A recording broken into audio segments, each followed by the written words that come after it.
Hello and welcome to the Too Much Apparently podcast. If you're new here, this is a podcast for the deeply feeling, overthinking, emotionally overloaded humans who've been told they're too much apparently. And if you're back, thanks for choosing to sit with us again. We're Alice and Carly, two therapists who are also just sensitive weirdos trying to make sense of life, healing, and our own brains. This isn't a professional advice podcast.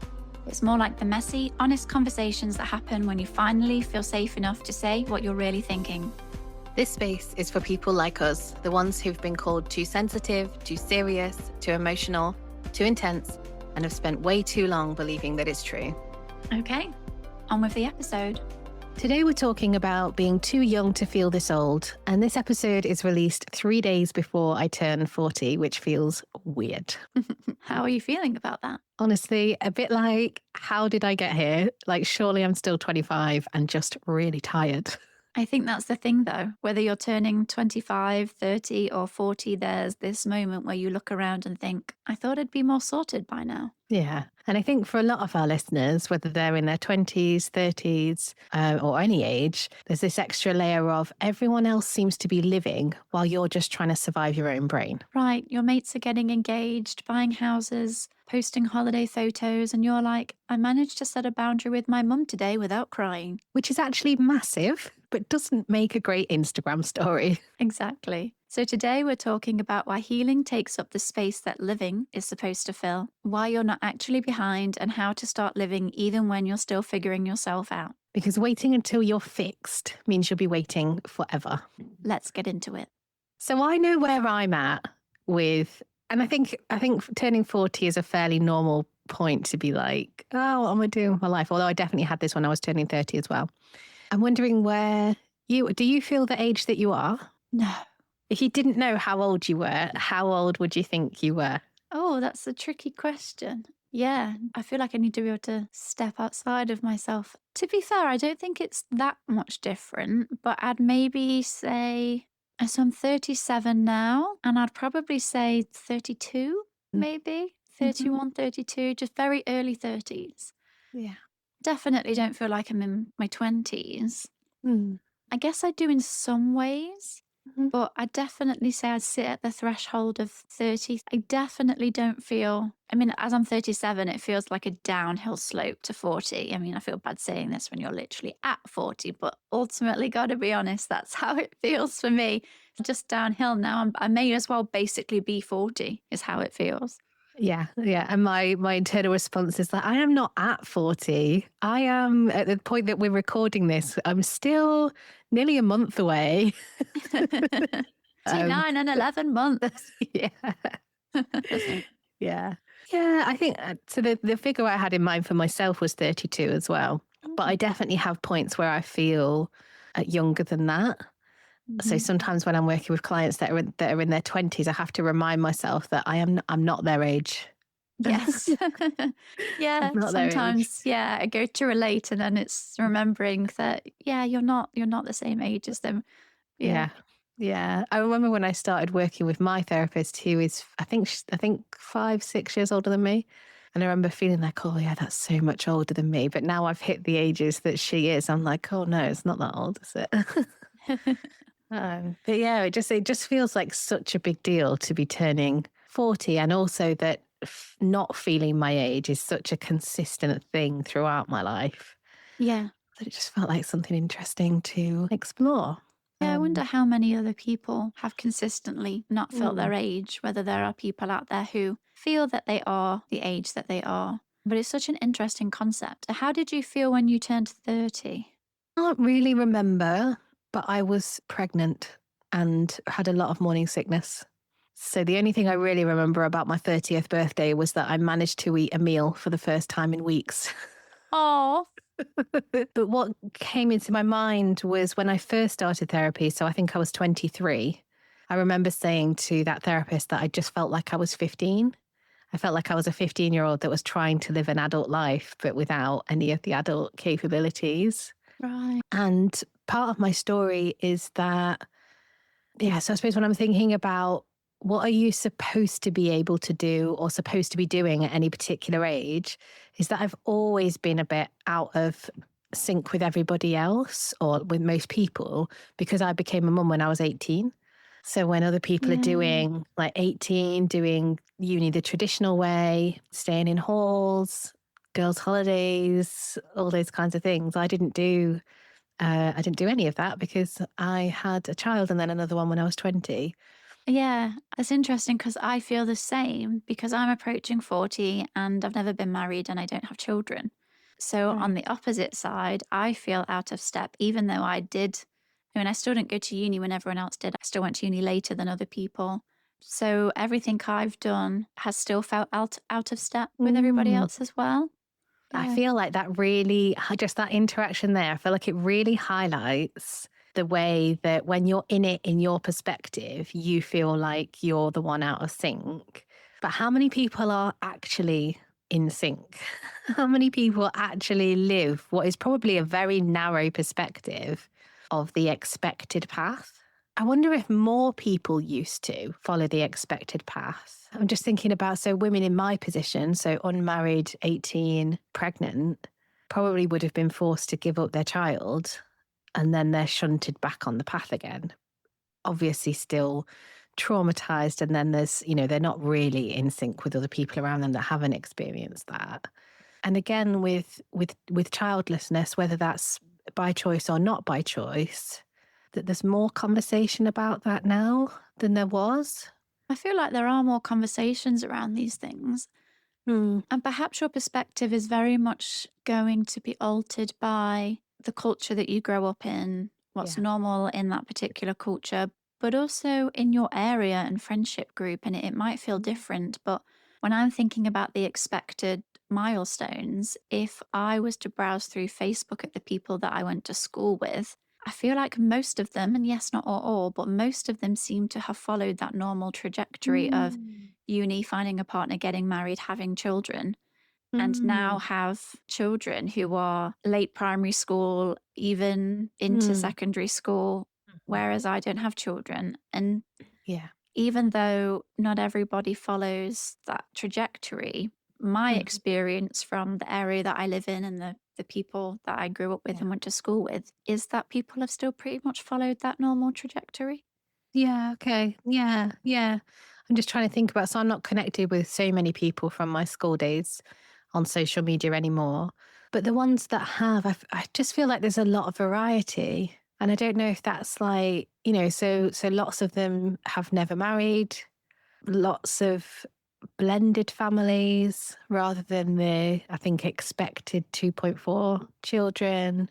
Yeah, more with no children than I kind of imagined when I was younger. I don't know, it just feels like it just feels like there's lots of variety. Definitely children later than what I imagined when I was younger.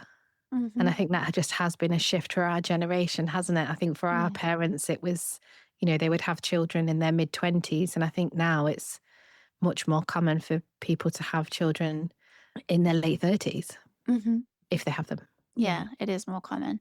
I think the average age hovers around the 30-ish Does it? mark. Yeah, I think so. Okay. But people are having babies like later and Mm-hmm. later. Yeah. But I guess that also demonstrates the way in which you are measuring where you're at in life Yeah. is comparable to the people that are around you and the town or Yeah. city that you Yeah. live with, because my experience is everyone's pretty much followed this trajectory. Whereas when you think about people you went to school with, there does seem to be a real mix. Yeah. Which is interesting because I thought they'd be fairly similar because I Mm. guess we both grew up in working class Midlands towns. Yeah, But yeah. Yeah. There does seem yeah. to be some difference there. Yeah. I do think it would be different, definitely, depending on whereabouts. But even if we just focus on the UK, whereabouts in the UK you grew up. And I Yeah. think there will definitely be a difference between working in middle class. But equally, as somebody who's only ever really had a small, close subset of friends, Hmm. my best friends from uni, they both got pregnant at 1920. Right. So both of their children are secondary school preparing for GCSEs, Mhm. which is wild to me that in all of that time, like I haven't had a child and their children are literally getting ready to leave Yeah. secondary school near enough. So you felt out of step because you had a child at 18, and yet my experience with my friends Yeah. is that's what they did. So I was out of step Right. for not having a Yeah. child Mhm. in sort of like Yeah. late teens. Yeah. I wonder how it is for you to feel out of step, because I know for me it can be quite a painful experience. I would say there are some things for me that are painful and some things for me that feel okay. And it depends on what I'm thinking about and the context around why those things are out of step. Mhm. So if I'm out of step because something has delayed me, then I have a lot Mm. of, yeah, pain around that. Whereas if I'm out of step, for example, because I've been to university 3 times, well, I am going to be out of step because I've prioritized career and learning and education compared to people that haven't been 3 times. So then I don't regret that, and that feels okay. Yeah, okay. That's really interesting because I was only thinking about being out of step in a being behind kind of way, Mm, or being, yeah, more limited or not able to do the expected things. Whereas, yeah, you could be out of step because you're learning or growing or achieving or whatever. yeah, Yeah. life's just taken you in a different Different. direction. Yeah. Hmm. Whether that's study, whether that's a job that involves a lot of travel, Hmm. whether your job is quite intense, doesn't leave that much room for socializing. If you're doing, I mean, if your study involves something like medicine, I mean, Hmm. you've got years of intense work Yeah. and study, and so much of life becomes Mm. about that. Yeah. So I think it can put a lot of other things on hold. If you're going to focus on something that takes a lot of your time, it's inevitable that other things are going to be put Yeah. on hold or not looked at much. And then you Yeah. can end up feeling behind in that section of your life. Yeah. Yeah, yeah. So we've talked a bit about children, and I think university is another really big thing about feeling kind of in sync with people or not in sync with people. So when I was younger, going to university was expected for me. You know, I've kind of spoken before. I'm the clever one in my family. It was anticipated that I would go and become a doctor or a lawyer or, you know, some kind of big status job like that. And I made a conscious decision at 16 to not do that for various reasons. But I have always felt like I've missed out on that uni experience. But I'm also aware that that is a fantasy version. And I do wonder actually what would that experience have been like for me? Especially because at that age, I wasn't very confident. I think I found making friends hard. And I think that's difficult. I think if you don't make friends at university, you can have a really lonely experience. Yeah. So instead, I live with this fantasy idea of the group of friends that I would have met that I'd still be friends with now, and, you know, all of that. Yeah. Well, I But think yeah, when we do fantasize about things we haven't done or maybe that we'd wished we'd done at certain points in our life, we yeah, are often thinking about it through the good experiences that yeah, we would have had rather than we actually don't know how we would have experienced that thing. yeah, yeah. But I think it's really common, certainly among the people that I work with, that uni hasn't been the experience that they hoped for or expected. Whether that's because they're, you know, they've had a really strong perfectionist streak or have had really intense parenting. So all of their focus has been on studying and nothing else. So there's been no room for joining clubs or making friends or having other experiences, that it's just been about head in the books and nothing else. Mm. Or whether it's been more social anxiety and they've just felt really alone. And I think it's such a difficult time of life as well. You know, you're trying to figure out who you are. You know, for most people, it's going to be the first time that they've been away from home. So they're, you know, it's the practical side of becoming an adult, but also the emotional side of becoming an adult while you're undertaking the huge educational element as well. Um, yeah, it feels like quite a common experience to be looking around at people and wondering why or how they seem to be having a great time and you're not. So Yeah. that can happen in anything Yeah. that we do. Yeah. Yeah. But we do often have this fantastical or romanticized idea of what that experience would have been like if I had had it. Yeah. And of Yes. course, Yeah. it being preferable to maybe what we had. But thinking about this episode, but coming at it from that age perspective in terms of how it feels for you to be the age that you are and where you feel like you are, Yeah. but also the element of these so called age related milestones and then where you feel like you're at currently in your life and what it's like to watch other people hit milestones that maybe you haven't had and where that can be painful and whether that's due to certain experiences that you've had in your life that have meant you've not been able to do that where otherwise maybe you might have been. Mhm. But also where just things haven't quite happened for you. If you think about somebody, some people really want to get married, for example. Yeah. So I'm 37, never been married. Getting married doesn't bother me. It's not a goal that I have. Mhm. Would I do it?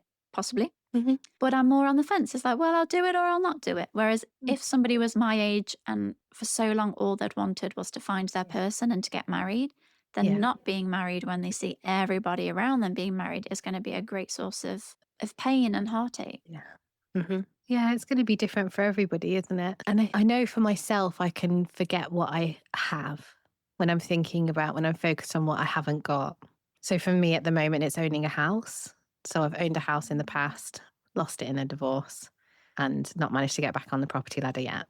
And that's such a big thing. Like it can almost take over my life. But I do also have to sit back and reflect on the fact that I have 5 children and I'm very fortunate to have children. And I wouldn't swap. No. I wouldn't swap. But also, the housing market has changed significantly in your lifetime Massively. as well. Massively. Yeah. Yeah. Yeah. So, well, the first big kind of boom in my life was around 2002, so I was still 16 then. So I just finished school. I moved out when I was 16. I moved out of my parents' home when I was 16. So we were renting and distinctly remember thinking like house prices are ridiculous. You know, they're never going to stay this high. We'll wait for them to come back down. And of course they never have. And we had another massive boom in the pandemic as well. You know, they shot up massively. Yeah, which has completely changed the possibility of getting on the housing market. And of course, trying to buy a house big enough for 5 children is not easy. But yeah, I think I was definitely given a very narrow path of what life should look like. And it absolutely was. You know, you go to school, you get all A's in your GCSEs, you go to college or sixth form, you get all A's in your A levels, you go to university, you get a first class degree, you become a lawyer, you sacrifice your life to become a lawyer, and then you, I don't know, I guess sacrifice your career to become a mother and be available all of the time to your children. And which is why I didn't become a lawyer, because I knew I wanted to be around for my children.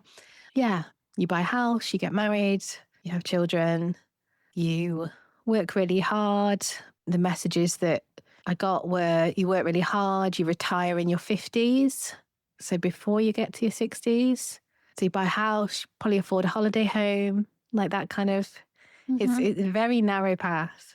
So yeah, and I definitely have an idea of, so turning 40 feels like a big thing. I think 30 felt like a big thing, but I think 40 really feels like a big thing. 40 really feels like, right, come on, you're an adult. You should really have your adult stuff together and be sorted and settled and stable. And I feel Just out like, of curiosity, how do you feel about 50 compared to 40?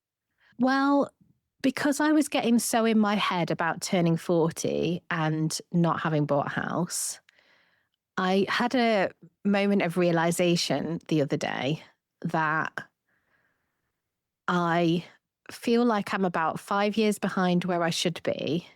And that if the pandemic hadn't have happened and a couple of other things that happened during pandemic times, that I would probably be on track. So I've shifted my goal to 45 and I'm like, well, I'll achieve it by the time I'm 45 then. 50 feels a bit scary for me, but also again, I just think the messaging about what it means to be certain ages is shifting.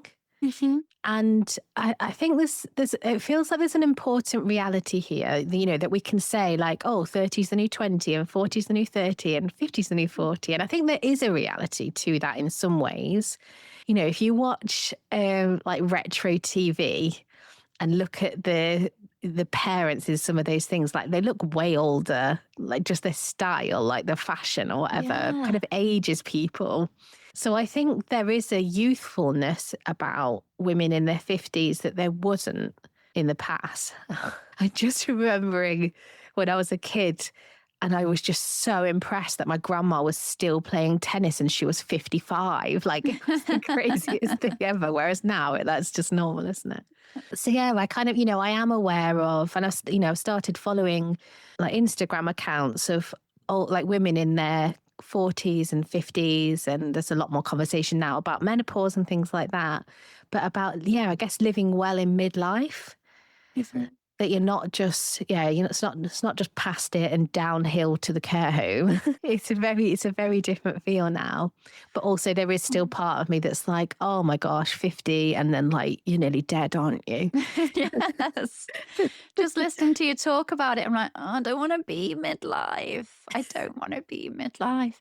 And it's like, what is that about? Why do we feel this way? And why is Mm. so much of the narrative around this as well? Like, even in the media, I mean, thinking about the Friends episode, like the one where they all turned 30. Yeah. Cherry's like, why, God, why are you doing this to us? But it feels a little bit like that. But it's so hard to say, but why? And I think we do value youthfulness, of course.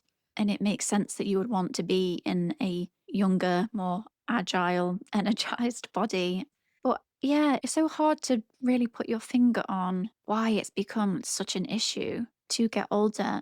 And there's such an emotional response to it. I mean, that's ultimately what I was having there. Like, it's hard to put into words, but talking about being midlife, being Yeah. in your 40s, approaching 50, there's just such a strong, like, recoiling sensation in my body that's just like, Yeah. no. But I think you're right. This is one of the things that's often confused me because I remember when I was a child, people in their 30s, like they seemed old. Mm. And so I have a sister who's 15 and I say to her, like, when you look at me, do I seem old? And I was like, be truthful. I need the truth here. Because I don't feel in my 30s like I am how 30-year-olds look to me when I was a child, but then that must just be perspective. Kids must look at you the same way you looked at them. But then I also, as you said, don't think that that's true because I think 30 is younger than it was Yeah. when we were younger because you're right. I am really silly and really playful. I don't really remember being around adults that adulted how I adult. I don't know if that makes Right. sense. Yeah. But sometimes I still feel silly and childlike and a bit immature. And I always thought of adults as being so serious Mm. and old. And I don't Mm. feel that way. What did your sister say out of interest? Well, she said, no, you're not. No. I don't see you being old at all. I says, oh, what do you see as like, oh, they're old? And Yeah. I think she said 50-ish Yeah. from what she said, which still made me think that's not that far away. But I was like, oh, okay. So yeah, that's interesting. Yeah. Yeah. So I think one of the things that I think about is that, I think aging has shifted. And actually, I think this is, and I'm sure I've read about it, it is down to the cost of being able to buy a house. So if you would have been able to buy a house when you were early 20s in the past, when you could get a house on one person's salary, I love you've the then got, resentment in your tone as you said that. Then, like, when you could get a house on yeah, one all right person's for salary. them. Yeah, that you Uh, bought for 20,000 and is now worth 1 million. yeah, yeah, yeah, yeah. So if you're able to buy a house in your 20s, that then sets you up, doesn't it, for marriage, for children, for Mm. responsibility, for getting a job, and you have to keep your job because of you've got your mortgage to pay. It kind of sets you on a path. Whereas now, I think it's really common for young adults to not move out until they're 25 or older. I feel like that would have been, I've got a bit of a distorted picture because, like I said, I moved out when I was 16. But 25, still living at home to 25, there's part of me that's like, that feels really old. Not for my children, my adult children, if you're listening. Mm. I like you living with me. Yeah, so I think adulthood has shifted kind of same as like we said for having children, everything's sort of shifted along. I think the average age of buying your first home is actually really late now. I saw a Yeah. figure the other day and I feel like I'm making it up, but I'm sure it's like mid-30s. Oh, yeah, I think it is. I'm going to Google it actually. 33 years old, but it does Right. vary significantly by region and is higher in areas with more expensive property, like Yeah. south. So, yeah, it can differ by several years. But yeah, the fact that the average age, and that's now, is 33 Yeah. for your children, for Yeah. example, or for the nieces, Yeah. nephews, in my life, unless something crazy changes, that Yeah. is going to be even higher. I mean, I lived at home till I was 24, Hmm. 24, 25. And even then, the reason I was able to buy a home was largely because of my partner at the time, who was a bit older than me and contributed most of the deposit. Yeah. So even at that time, if that hadn't have happened, it would have been even longer. Yeah. So when you were saying about why do we have this big resistance to getting to certain milestones? I think again, it comes back to capitalism and the patriarchy. I think there's also an existential piece in there because it Mm, does remind you that you don't have forever. And I think 40 feels like a big one because it does feel like I'm probably about halfway through my life. And what am I doing with my life? And is this what I want to be doing with my life? And if it's not, how do I change it to make it, different? But yeah, in terms of capitalism, again, we're constantly pumped with youth, whether yeah. that's creams, Botox, or facelifts, or, we're constantly told that just images of young, fresh faced people all the time. Yeah. Men Um, trading us in for younger models. exactly. Yeah. And the patriarchy and women's worth as childbearers. And, so once you're into the menopause, that, what use are you to society? um, whereas I just feel like the conversation is shifting around that. I think there is more empowerment of older women and the recognition of the wisdom of older Yeah. women. But also, you said something about recognizing that we're as old as we are. And it always surprises me. So when I do see photos of, if I bump into somebody that I used to go to school with that's older, not so much with women, although I think in 40s we are kind of starting, that crinkling around your eyes. Mhm. So you get wrinkles. Certainly when you're younger than I thought I was going to get wrinkles, but they kind of wrinkle as you move your face and then they can go away. Whereas I'm starting to get the wrinkles that are there no matter what. But particularly for men and receding hairlines.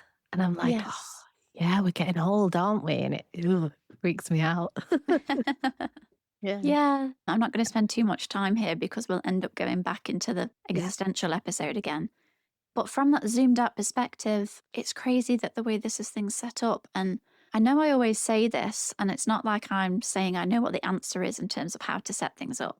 But with you saying, oh, okay, I'm basically halfway through my life now, if you're lucky, if Yeah. is that the time of our lives when we're likely to have the healthiest bodies with the most energy is the time when it's all taken up by work Yeah.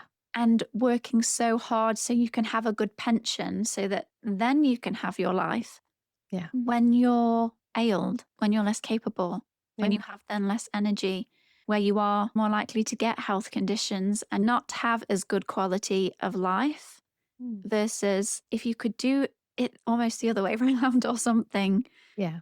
I just think your youthful years are short and Yeah. precious, and they're Mhm. just taken up by all this stuff that you've got to do. So Yeah. that then at the end, when Mhm. your quality of life is poorer, like, oh, now you can do all of these things. Well, great. Now I ache when I get up out of bed, and it's hard enough just to get dressed, let alone go off traveling around the world. Yeah. Gonna climb Mount Kilimanjaro when I'm 72.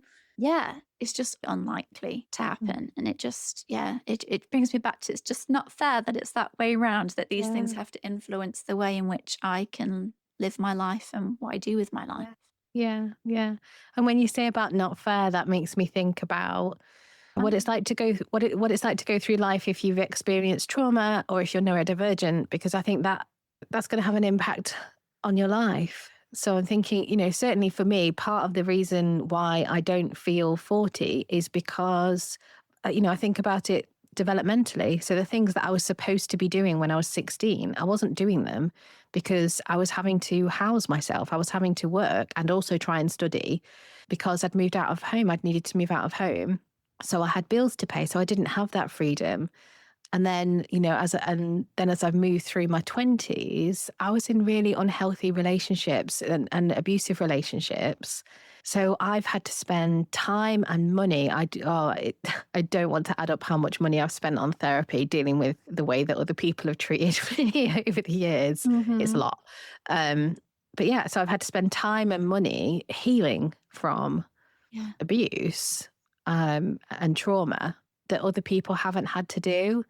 And I think this is another thing that's coming up in sort of social media conversations is the idea of emotional regulation and relationship skills as a form of generational wealth. Oh, okay. Yeah. Yeah. That having financially healthy parents gives you a boost. They can give you a deposit or whatever. But I think that's also true of emotional regulation. So if you've got emotionally healthy parents, you're going to find it easier to have friendships. You're going to find it easier to have relationships with people. You're going to find it easier to succeed in life, to not get in your own way and all these kinds of things. So I think that's a really big factor to take into account, that we're not all on, a level playing field Yeah. at all. I know that, we've all got the same 24 hours in the day comes on every now and again. And it's Oh, like, yeah. well, I hate that. we might have the same 24 hours in the day, but we don't have the same commitments and we don't have the same resources. And that's really Yeah. important. Yeah. And so as I was preparing for this episode, I was thinking about, so I've read recently about, I don't know if it's specific to ADHD or general for people that are neurodivergent, but I think it's ADHD, about being 30%, or it takes 30% longer to develop executive function skills. Does that sound familiar to you? Yeah. It does sound familiar. Yeah. That's going to have an impact.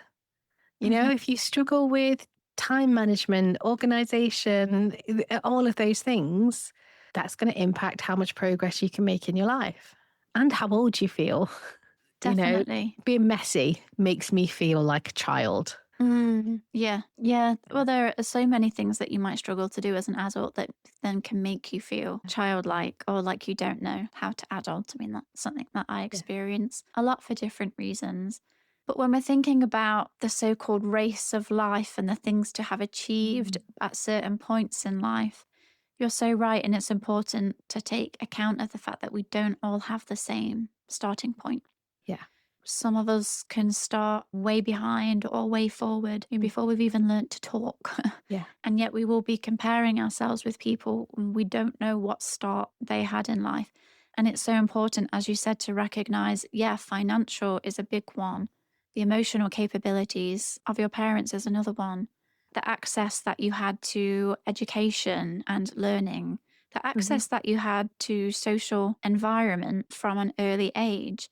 Yeah. When we think about child development and all of the things that you need as a child from in utero, which is where it starts, Yeah. it goes that far back. So before you're even born, there can have been various factors in your life that already mean you're starting off on a back foot. Yeah. When we compare, there's no limit.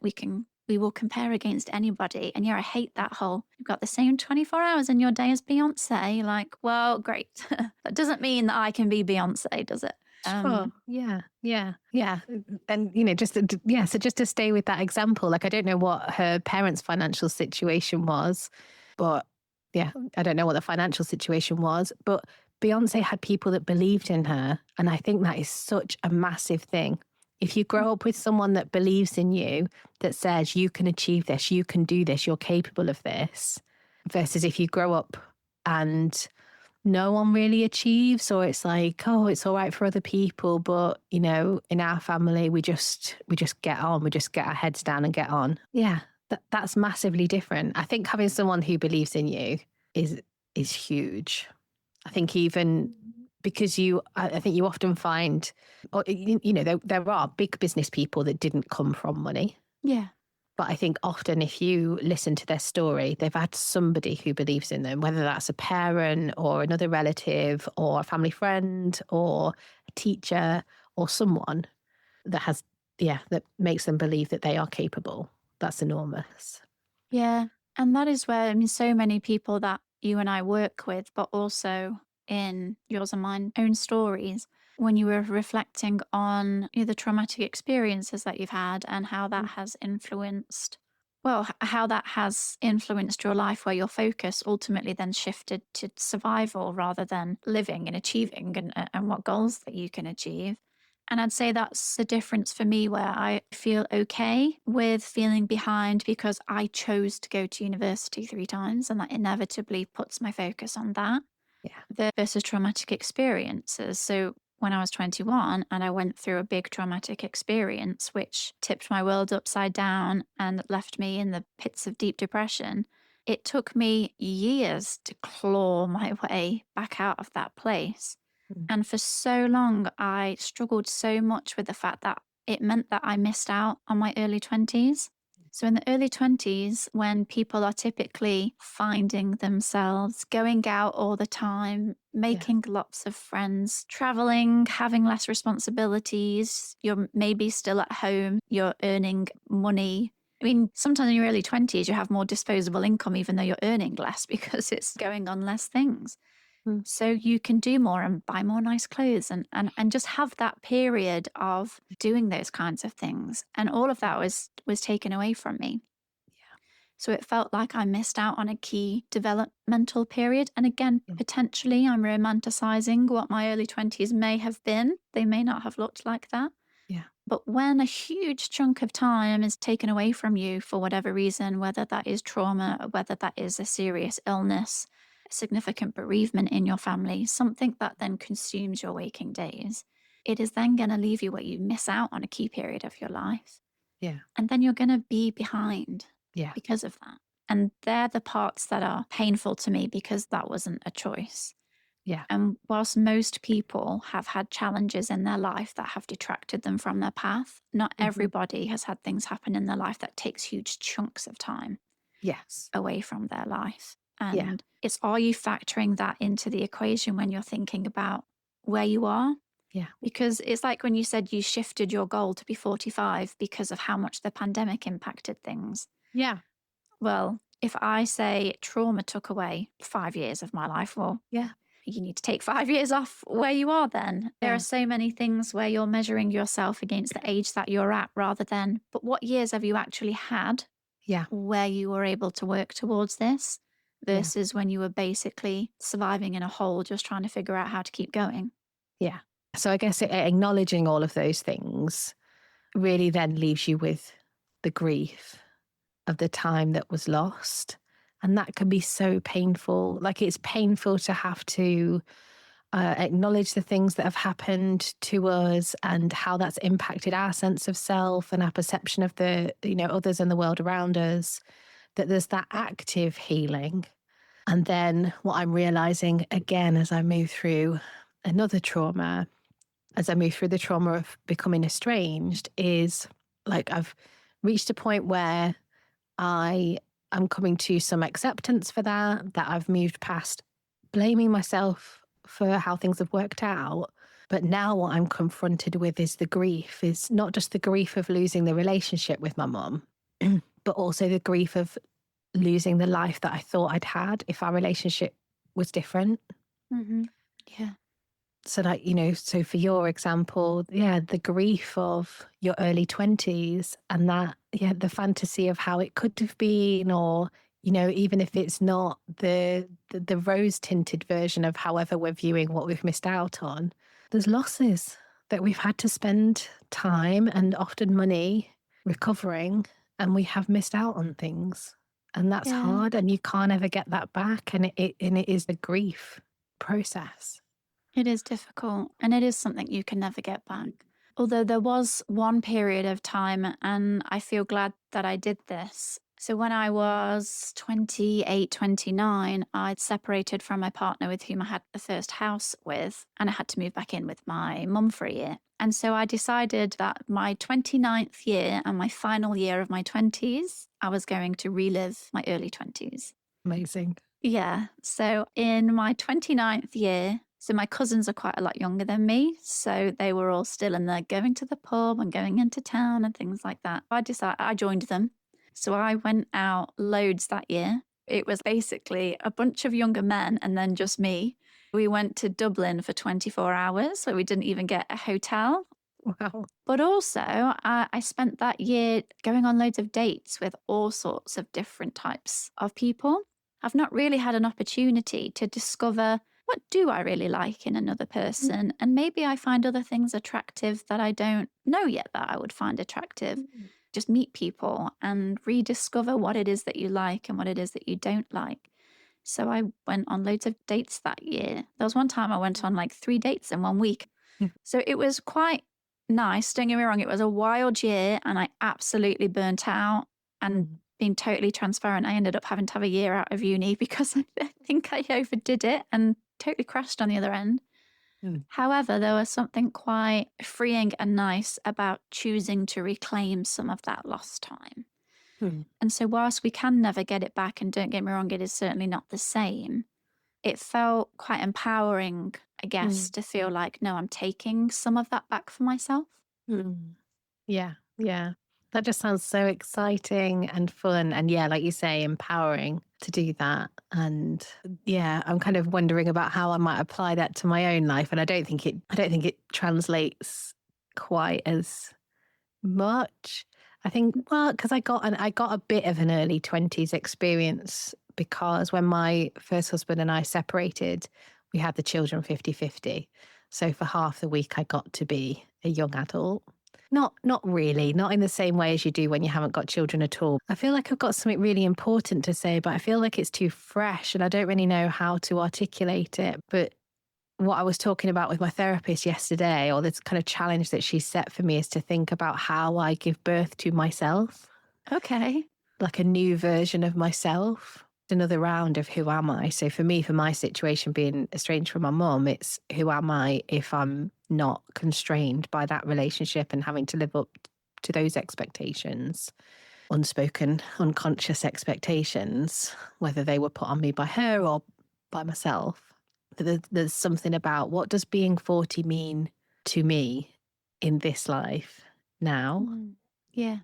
But I think for me there is that. I think I look at my mum and who she was when she turned 40. So my mum, she'd bought a house and she had 2 children. She was divorced, but she had 2 children. She was very glamorous. But yeah, I think I've just got this image of, maybe it's quite well, no, that would make sense, wouldn't it? I think it's quite a 90s image of what 40-year-olds should be. Yes. Yeah, that's a good point. So my expectations are still based in ideas that I formed when I was in my teens. And actually the world has changed and my life has changed so much. Yeah, that's such a good point because we've not got anything now to replace that with because we are it. Yeah. So the only image we can hold is what we know 40 is, which is Yeah. actually from, well, 4 decades ago in a Yeah. way. Yeah. But there's nowhere to reframe that for ourselves because we are it. We are this generation of 40. Yeah. Yeah. And that makes me think about, so I get these kind of jolts so to me, a primary school teacher should be about 20 years older than I am. They're not. No. Some of my children's teachers are, I don't know, in this school, but in the other, in other schools are younger than me. Certainly secondary school teachers are younger than me. That feels wild. Like, how is a secondary school teacher younger than me? And it's the same with police officers, MPs. Like, those jobs are for adults. Yeah, what are you doing in that job? Yeah. Yeah. I could get that same job being a therapist. Yeah. Sometimes I'm like, how am I anybody's therapist? And then but I guess that is discounting what I have achieved. So I think there's something important about coming back to what have you achieved? Yeah. And I suppose, and so just kind of going back briefly about trauma is if you have been through something traumatic, it's not recovering from a traumatic event is not something that you would have wanted to achieve. Yeah. And it's still an achievement. I Yeah. have spent a long time in therapy working through some really difficult things, and they are achievements. They're not things I can stick on my Instagram story.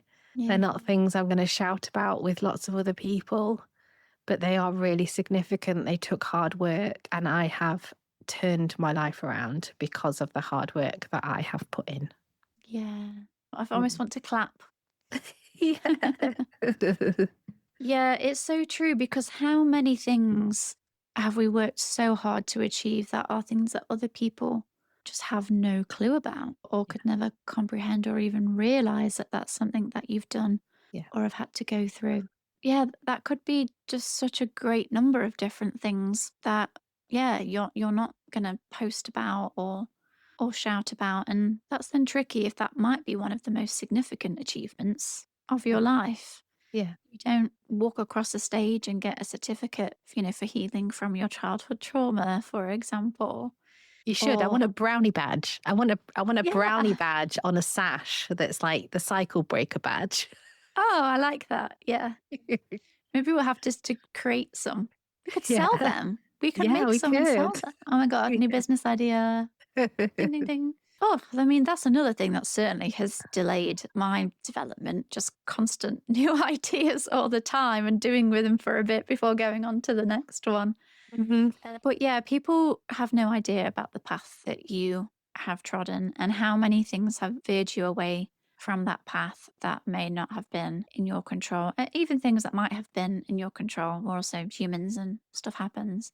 But it is then difficult when you're comparing that your path to somebody else's path who may have been quite straight with lots of helping hands along the way to keep and stay on the path. Yeah. And it is still hard, and there is still the grief about not being where you envisioned yourself being Mhm. right now. Yeah. And especially when you're comparing that with others. I know a big one for me is travel. I love travel. So the fact that I haven't yet had children, and I'm very much on the fence about children. But in my head, I thought, well, if I do end up having them late, it will be fine because I'll have done all of my traveling. So sometimes people talk about the great thing about having children in later life is that you can have built this great career and have had all of these experiences and you do your traveling before you have the children. Versus my friends who have had children at a very young age, I say, oh, well, I'm nearly at the age where now I can do all of that other stuff. And unfortunately, just because of life and how things have worked for me, it's meant that I've ended up at this older age, but having not done all the things I thought I would have done Yeah. if I'd have had children. And so now, if I choose to have children, I'm a bit like, but then when do I do all of that other stuff that I've still Yeah. not done yet? Yeah. But if I don't have children on that basis, there's still nothing to say that I'll do that anyway because you never know what's around the corner. And annoyingly, travel since COVID is so expensive, even for the most basic of holidays that never used to be. So Mhm. travel's not even as doable or as accessible as it was before. I mean, Yeah. gosh, when I look at prices now and how you could easily get a cheap week away for like £500 for somewhere that's pretty decent, it's like insane. Yeah. So you don't even know if that's possible anymore. So Yeah. I am now at the stage where, yeah, it's hard for me to decide. I mean, there's certain challenges anyway that I won't get into on that front, but it's difficult for me to then decide when I am ambivalent about it. Ooh, because that's one thing we've not spoken about. And I appreciate with the episode probably should start to come to a close, but just the whole biological clock thing Yeah. Mhm. because when you are approaching 40 you're so aware of you have a time limit of Mm. when you can have children. Mhm. And if you're somebody that really knows like, oh, I really want children, Yeah. then don't get me wrong, it's not ideal, but there are still things somebody might do to make that happen. If they're approaching 40, if they don't have a partner, if they have support, Yeah. they may well be able to still do that for themselves. Oh, but I find it so hard when you're ambivalent because I don't know Mm. how you're supposed to choose when you Mm. don't know and you can see pros and cons on both sides. And Mm. yet you're aware that you have to make a decision because Yeah. of that ticking clock. And I guess just on those milestones, I think having kids is the only biological one. But I remember being at school and setting like pacts with people about if neither of us are married by the time we're 40, we'll marry each other, which is something that again you used to see in TV shows. But again, almost like if you're not married by 40, like you best get married to somebody where you're making a pact. Hmm. Yeah. Yeah. I think, I'm just trying to think back to, I think marriage is something that's massively changed throughout my lifetime. I'm thinking that I can only think of one friend's parents who weren't married. I think they have now married. But yeah, I think it was quite unusual to not be married, whereas now it's just not that big of a deal. A Mm, bit like divorce. I think there was still shame about divorce. And I think there still is for some people, but it's not in the same way that it was even when I was a child. no. Yeah, that things are just shifting. Yeah. Yeah. How do we shift from I'm behind to I'm on a different timeline? I feel like we've touched on it, but I'm like, I don't even know. And I don't even think I've achieved that yet. I do just feel behind. So, for you, with all of this in mind, how do you support yourself to feel enough, even if things are still a work in progress or you haven't figured things out? Oh, I feel like that is the question. Mm. I mean, I don't know how the listeners will be feeling at this point, but I'm very much aware that I'm sat with a heaviness. And Mm. I think just talking through the episode and the acknowledgement that, yeah, so much of what we've spoken about, and even when we've spoken about it in a light-hearted way, but it is actually quite heavy and difficult. You get one life, and when you have big feelings about how it's gone or how it's going, and the grief that can be involved in that. Yeah, it is hard. So I kind of want to acknowledge and not just brush over the emotional response that I'm having in case others are having it too. But how is that then? Yeah, how can it be enough knowing that I am where I am? I don't know. Maybe it's just that I am where I am.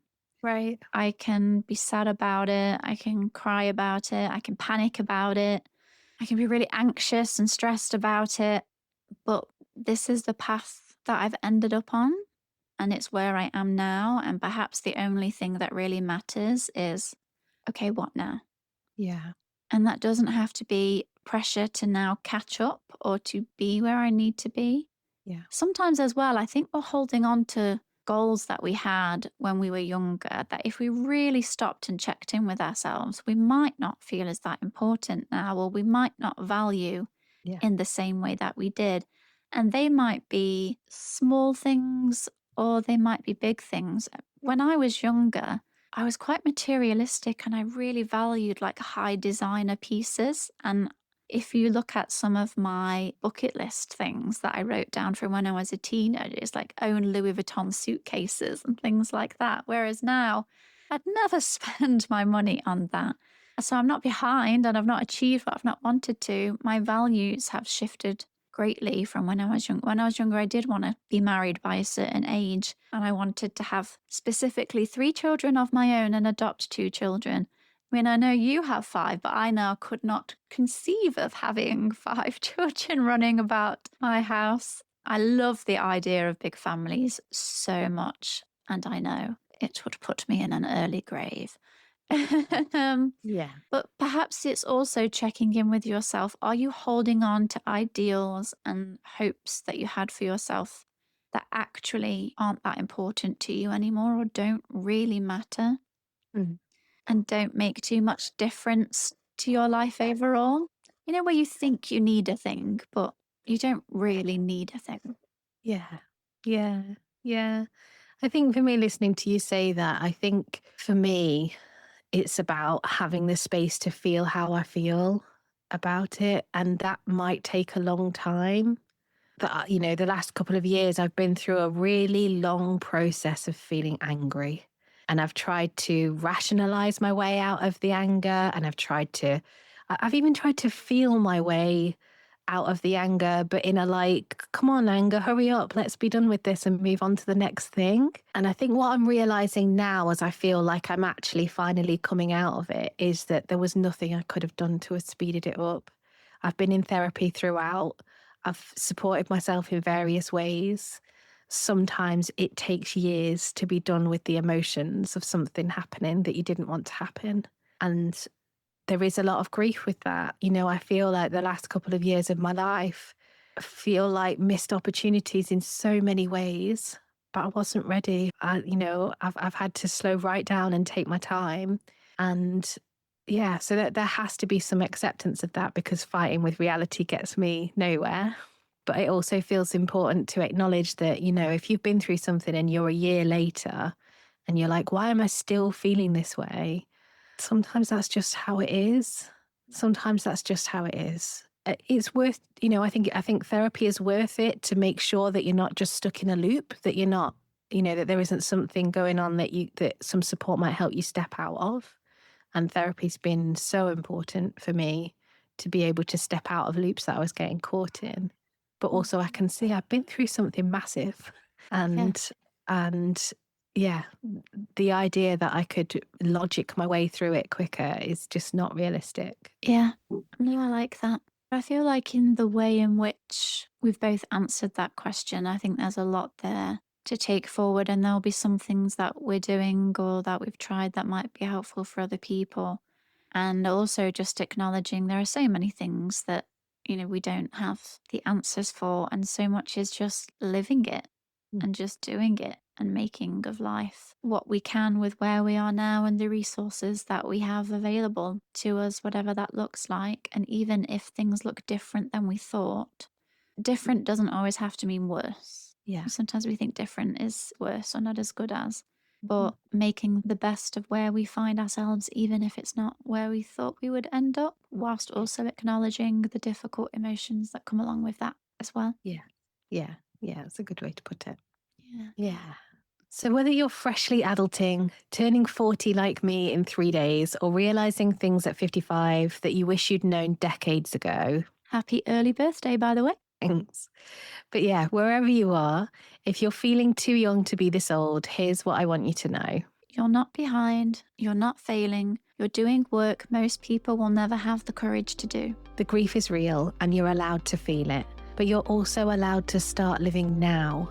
Not once you're fixed, because you're not broken. You're exactly where you need to be. Next time, we're talking about too online to be okay, when your screen time is silently destroying your mental health, social media spirals, comparison culture, and why you can't seem to put the damn phone down, even though it makes you feel terrible. But for now, we'll leave you with this. What would happen if you stopped chasing lost time and started trusting that you're allowed to begin again at any age? That's all from us today. If this episode made you feel a bit less alone, the best way to help us reach more people is to subscribe, rate the podcast, and follow Too Much Apparently on Instagram, TikTok, and YouTube. Those simple clicks help other sensitive humans find us when they need it most. Thanks for listening, and we'll be back soon.